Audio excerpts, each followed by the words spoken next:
नारायण नारायण महिम्न पारन्ते परम विदुषो यद्य सदृशी स्तुतिर्ब्रह्मादीनामपि तदवसन्नास्त्वयि गिरः अथा वाच्य सर्वस्वमति परिणामावधिगृणम् ममाप्येष स्तोत्रे हरनिरपवाद परिकरः। नारायण नारायण। श्री महादेवांनी गंगा मातेला आपल्या मस्तकावर का धारण केले होते याची स्वाभाविकपणे त्यांना स्पष्टता होती। श्री गंगा मातेची मात्र इच्छा होती की श्री महादेवांनी त्यांचं प्रेम स्वीकारावं। दुसरीकडे श्री पार्वती देवींना मात्र हे सगळं आवडलेलं नव्हतं। सृष्टीच्या कल्याणासाठी त्यांना त्याची किंमत मोजावी लागू नये असे त्यांना वाटत होते। मुनिवर, यासाठी त्यांनी श्री महादेवांशी स्पष्ट बोलायला हवे होते। अगदी योग्य आहे। मुख्य म्हणजे श्री पार्वती देवी श्री महादेवांना काही स्पष्ट विचारण्यासाठी त्यांच्याकडे गेल्या।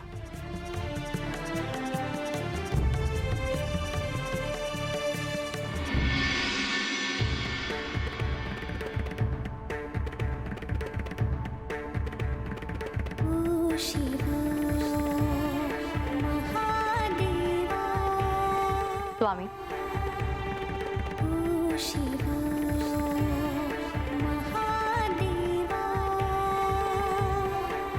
पार्वती, इथे कोणी आले होते का? नाही। मला चाहूल लागली। कदाचित तुला भास झाला असेल। आपण गंगेला जे स्थान दिले आहे, मला वाटले ती पुन्हा इथे आली असेल। तिने स्त्री रूपात इथे प्रत्यक्षात येणे मला आवडणार नाही। पार्वती, गंगा ही तुझी ज्येष्ठ भगिनी आहे, मग असं का? केवळ भगिनी म्हणून आली असती तर नक्कीच मी तिचे स्वागत केले असते स्वामी। पण तिची इच्छा काय आहे हे तुम्ही देखील जाणता। पण पार्वती, गंगा ही सृष्टीच्या कल्याणाचे कार्य करत आहे, तेव्हा तू तर तिचे कौतुक करायला हवे। मला ते जमणार नाही। पण असं का? कारण मला माझी सवत इथे नको आहे। तुम्ही इतर कोणाचेही झालेले मी सहन करू शकणार नाही आणि तिला तुम्ही हवे आहात। तिची इच्छा अजूनही प्रबळ आहे, पाहिले मी त्या दिवशी। पार्वती, तू निश्चिंत राहा। नाही, मी सावध राहणार। आपण सांब सदाशिव आहात, भोळे आहात। तुमच्या ह्याच स्वभावाचा अनेकांनी लाभ घेतला आहे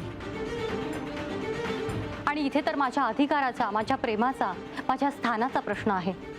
पार्वती, मला ते कळत आहे, मात्र तेवढे पुरेसे नाही। मग तुला काय अपेक्षित आहे? तुम्ही गंगेला जे स्थान दिले आहेत त्याचा पुनर्विचार व्हावा आणि तिला दुसरीकडे स्थान द्यावे।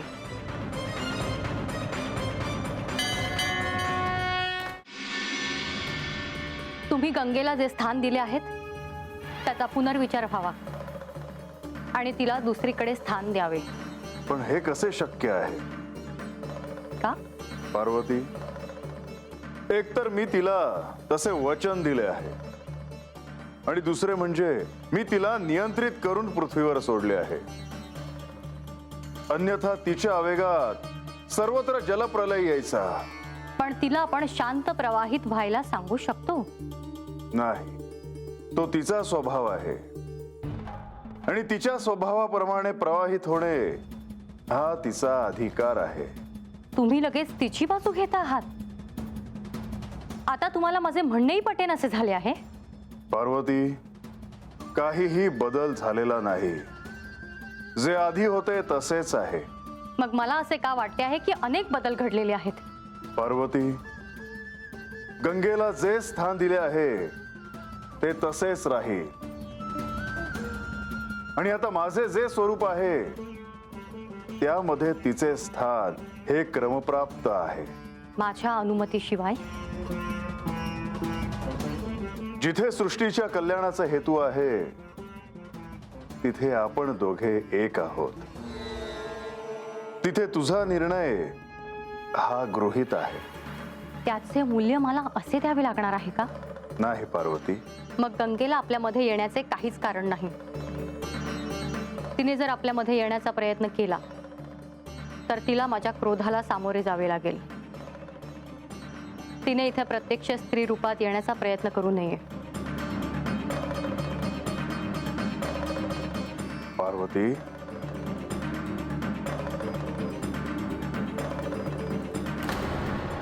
या देवी सर्वभूतेषु शक्तिरूपेण संस्थितः नमस्तस्मै नमस्तस्मै नमस्तस्मै नमो नमः. या देवी सर्वभूतेषु आनंदरूपेण संस्थितः नमस्तस्मै नमस्तस्मै नमस्तस्मै नमो नमः.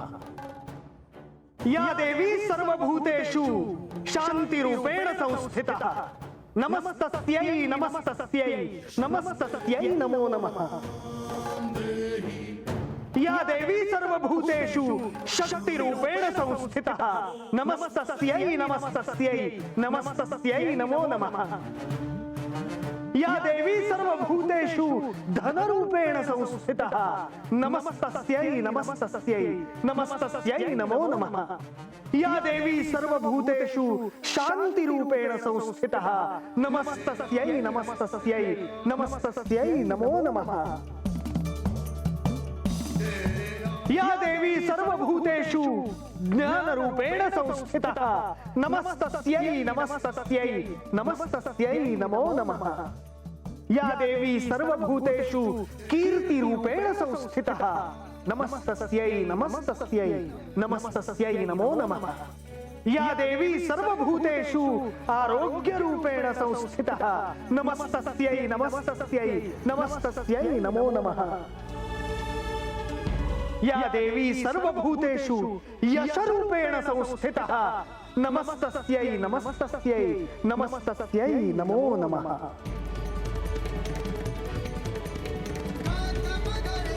शारदीय नवरात्रात श्री महाकाली, श्री महालक्ष्मी आणि श्री महासरस्वती यांचे नमन करून आणि त्यांच्यातल्या आदिशक्तीला स्मरण करून मी हे आख्यान पुढे नेतो.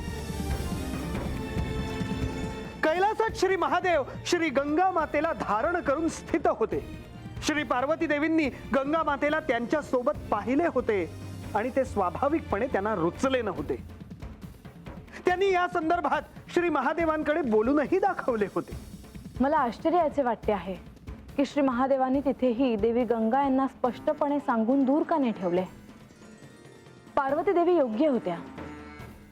नारायण नारायण. कैलासात श्री महादेवांसोबत आणखी एक तरुण स्त्री आहे या विचाराने श्री पार्वती माता अस्वस्थ झाल्या होत्या आणि त्यांनी त्यांचे सुपुत्र श्री कार्तिकेय आणि श्री गणेश यांना बोलावून घेतले.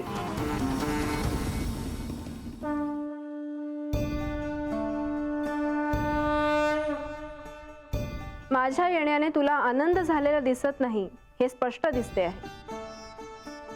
पण मीच महादेवांना तशी विनंती केली होती की त्यांनी मला त्यांच्या जटांमध्ये स्थान द्यावं आणि तुम्ही ते मान्य केलेत.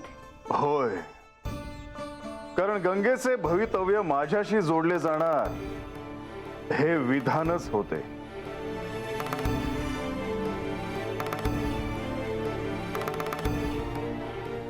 माते, तुम्ही आलात. प्रणाम माते. माते, तू आम्हाला बोलवलंस, काय झालं? माते, तू चिंतेत का दिसत आहेस?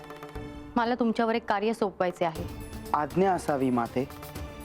या कैलासातले कुटुंब सगळ्यांनाच परिचित आहे, मात्र आपल्या व्यतिरिक्त इथे आणखी कोणीतरी आहे. तुम्ही हा बोला, हे मौन सोडावं, हेच माझं मागणं आहे.